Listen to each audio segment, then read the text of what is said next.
Hello, welcome back to the channel. So this is part 2 of the video on the Renault 21. So as you can remember, last time we were, or should I say Ryan was stripping down the water system and everything, and I'll let him explain to you what we're doing now.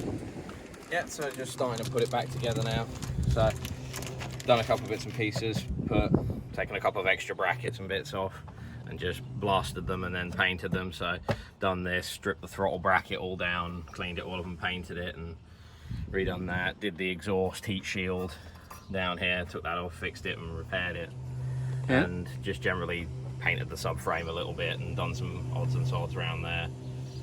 And just started to put it back together, cleaned and painted the rocker cover and blasted that. So that's ready to go back. Shiny. So got a new gasket for that.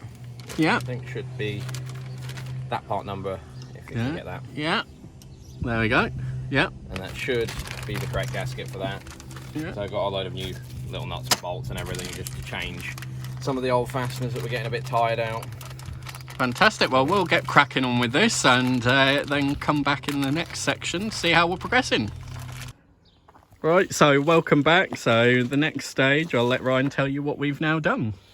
Yeah, so rocker cover's all back on, cleaned up and painted and put back on. We've got the crossover pipe that's painted, yeah, put back on and clean.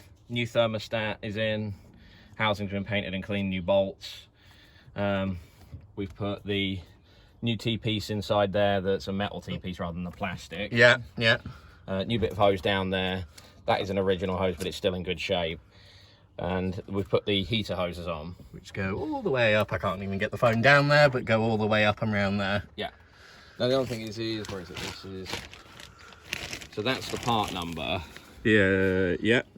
But these are technically not right for this. They were listed for a 1.7. Yeah. But they're not really a 1.7. I think they're 2 litre. As normally happens. Yeah.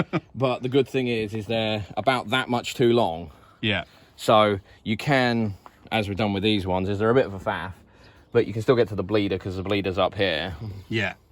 But you can cut them down and make them work because that's the originals. Yeah. If I zoom back a bit, yeah. They're just ever so slightly differently curved, but it's perfectly fine. It works absolutely fine. They're not kinked anywhere. No. So it'll work perfectly fine. All they had was the bleeder on this one was up here. Yeah. Rather than up here. Yeah. So that's not really too much of an issue. Yeah. Nothing that could be solved with a pair of scissors. No, but they're quite handy because they're really tightly curved up the top, so you have real trouble with regular hose trying to do it. It's not impossible. Yeah. But if push comes to shove and you can find those ones, they do work. Yeah. And you can cut them down because they're thankfully too long, and they are the right pipe diameters at both ends. So brilliant. So next stages? Yeah, we'll just continue putting the hoses on. We'll run the stupidly long one round from the carburetor, just so it's in there while this side's easy to get to. We'll put the crossover one down, we'll put the alternator back on, put the water pump back down and in, and then just start putting the lower rad hoses and everything up on that side. Brilliant. Well, join us again in a little while when we'll have done that, and I'm sure some more swearing will have happened in the meantime. So welcome back. This is the final part of this evening, although I'll make this video one part as a whole, but we've got all the hoses on and I'll let Ryan tell you where we're at now. Yeah, so everything's put back together. So we've got the new upper hose, which if I get the bags out of the car, I can now see pretty much with everything that is closed. Yeah.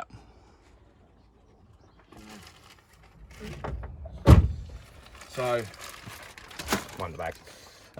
So that is the new upper radiator hose, and it pretty much matches the original identically.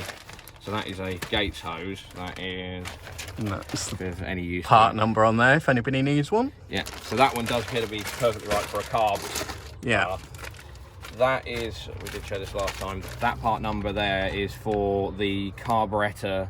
Yeah. To the overflow tank of the radiator. This one down here. Yeah. Just sitting here. It's the long one that snakes all around the engine and without making you sick goes all the way back up to the carb up there. Yeah. I believe that one is the lower rad hose, I believe. Yeah. For the bottom. Yeah. And that one does match as well. Yeah. And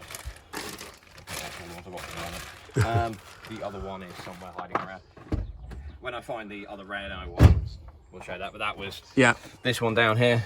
So that was a genuine Renault one. So that one was perfect for it. Yeah. So we put the new water pump on. Yeah. Can't see, so it's buried behind the alternator, which is interesting. Yeah.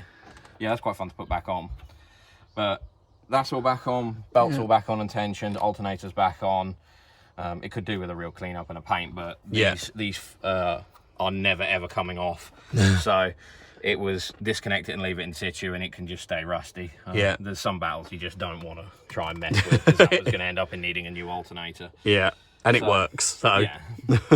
So yeah, all the heater hoses are in. Everything's hooked up back there.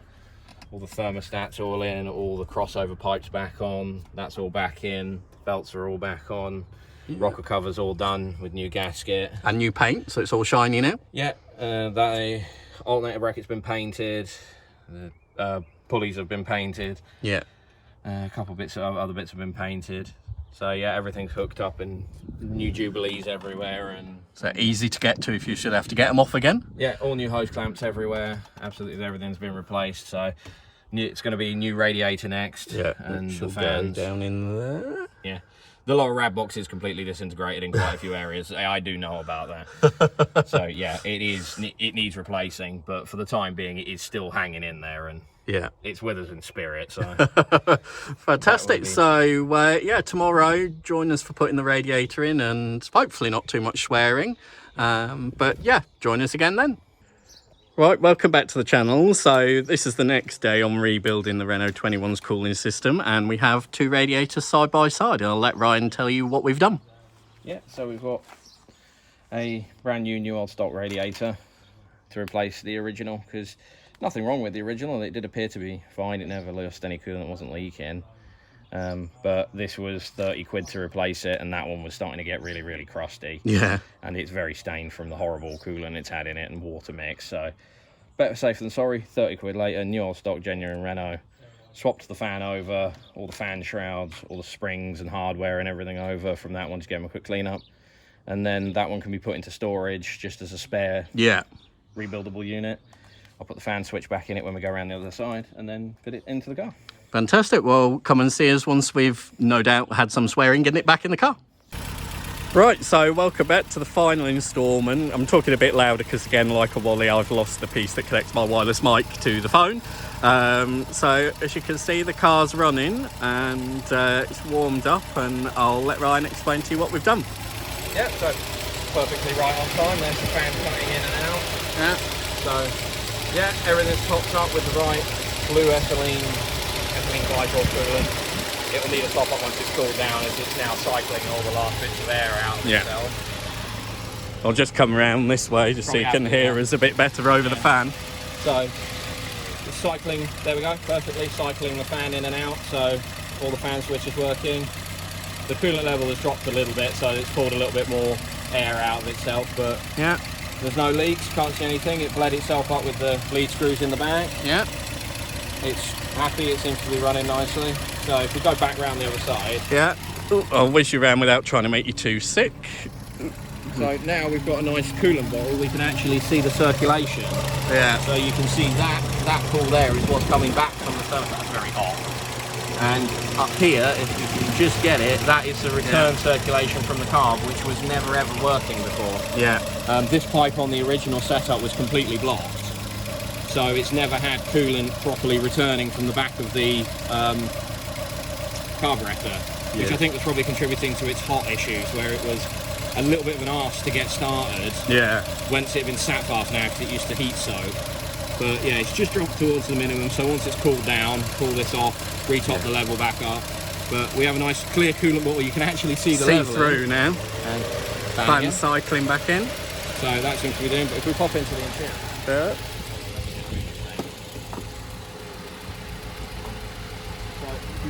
You pop in there.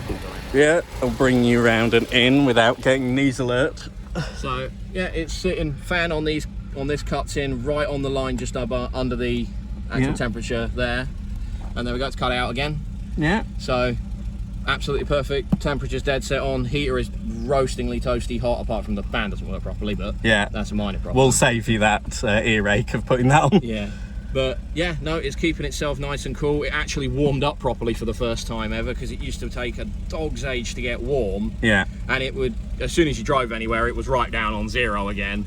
So it didn't appear to be stuck open, but I think the old stat was getting really weak. And it was gummed up, as you see in the first part of the video we shot as well. So yeah, but the heater is absolutely roasty toasty hot now. It's way hotter than it ever was before. It's getting warm, it's running the right temperature. It'll just need to top up a coolant to make sure that that's all at the right level. And health and safety announcement, never ever open, and you probably know this, a coolant bottle when the engine's been running like it is, because it will instantly boil and it will scald. There is a video somewhere on the internet of somebody doing that on a BMW and ending up with 3rd-degree burns. So safety announcement. If a car is overheating, don't take the coolant bottle cap off. Leave it. It's beyond the point of trying to save anything. Yeah. Just leave it and let it naturally cool, because your skin doesn't heal. A radiator or an engine is replaceable. No. So it's not worth the hassle. Yeah, health and safety announcement there. But no, that nice new radiator is doing its job. It's keeping itself nice and cool. Fan cuts in and out. Yeah. So that's one big job over and done with. Jobs are good. So we're just going to sort of bolt it back up now. Obviously, when it's cooled down, top up the coolant. But that's it for the Renault this time. I've got some work coming up on the Supra, which I might video as well, which is me actually doing work. So yeah, catch us again soon, and do like and subscribe.